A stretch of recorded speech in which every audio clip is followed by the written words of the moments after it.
Okay, so here's a tutorial on how you will put the head of a 3D printed head skull with a hole in it. Like, for example, I'll be using this uh, body, which is a custom new 52. So, ready na po ang glue gun. Here's a petroleum jelly. So, petroleum jelly prevents the glue gun or the glue stick to stick to the ball peg or ball joint. So here's the cavity of the head sculpt. So what I'm gonna do is put some hot glue here, then put some jelly, petroleum jelly here on the neck or neck peg or ball joint or ball peg. Then stick it on it while it's cooling. So it will have a nice head with articulation, since it won't stick, the glue stick on the head won't stick on the ball peg, since it has a petroleum jelly applied. So I'll be doing it right now. Okay, so here it is. I'll go put some petroleum jelly, just enough to have the hot glue not to stick, and it won't burn the other areas of the neck. So here's how I do it. This is an alternative and the best way to have a to put articulation, so it won't be permanent, just not that articulated. So you will still use this peg. You can still use this peg when I'm done. Okay, so already done with the neck peg. So I'll just set aside this body for the moment, and I'll just clean up my hands. Okay, so next is glue. Okay, so here's the cavity. Let's put some gently press the hot glue so it can melt the stick, and gently put some hot glue in there. See, it's smoking. There you go. Okay, so let's press a little bit. So makikita nyo naman po na linalagyan ko lang po ng enough.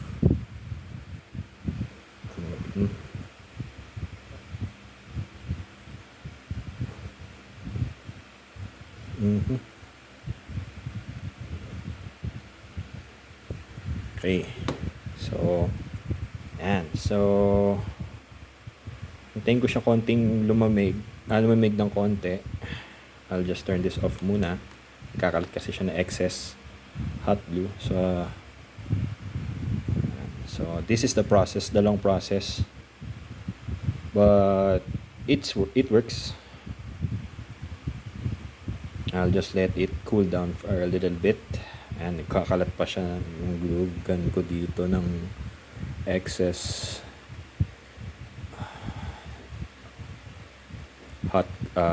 hot mess or hot plastic. So sorry for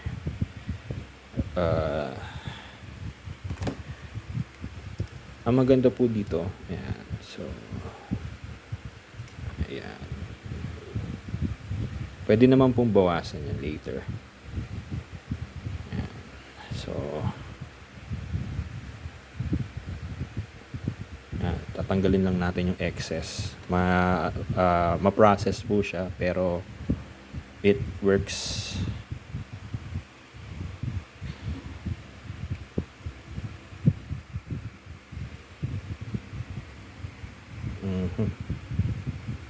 There you go. At least nabawasan yung plastic. So habang lumalamig siya, you can put the head again. Ayan. So ayan.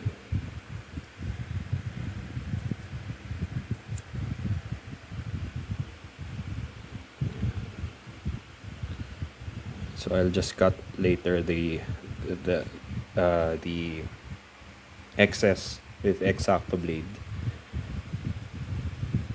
Okay, so lumalamig na po siya. Ako, yata enough yung nilagay kong Yep, hindi enough yung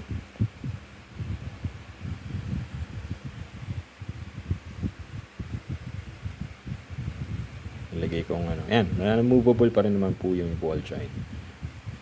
So I'll just apply another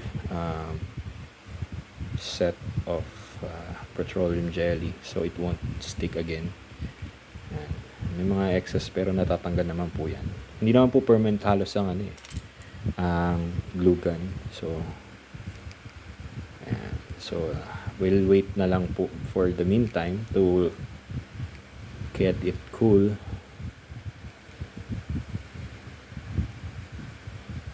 Ayan, babawasan po yung melted plastic. Tapingi. Okay. Ayan. So, ayan, ganyan po ang aking mini tutorial on how I apply. So, you can have articulation. Pag medyo ganyan po kasi, you can still melt the plastic so you can adjust it more.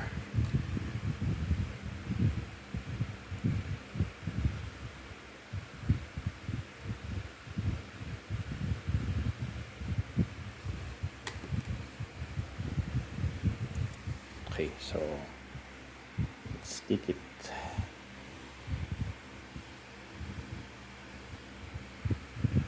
On na lang natin ulit para mag-init ulit yung dulo.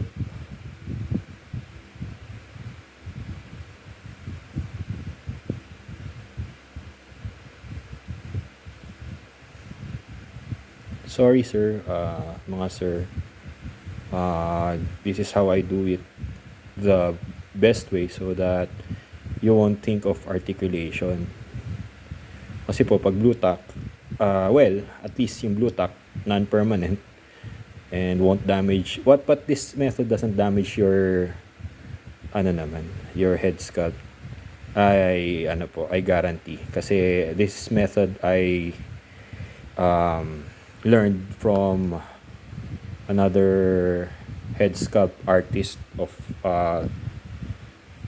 mine. So again, I'll just put this one again so that it fits right there. So there. Hintayin lang po natin lumamig. Okay, yan po yan full. Medyo makalat ang mesa, sorry. Hindi pa po kasi nakakapag. Yan, malamig na po yung kanyang hot glue. Ayan, so nabawasan po yung dito since it's earlier it's hot but you can still adjust it. Yun na po ang kagandahan dito. Ayun lang po. Thank you for buying my head sculpts. Again, yung mga head sculpts po is 3D printed by me and painted by me. Not sculpted by me yet since I haven't learned 3D sculpting right now. Don't know how, but I'll get there. Pero yun po, salamat po sa pagbili nyo, sa tiwala din po na binigay nyo sa akin. Thank you, and have a great day ahead of you.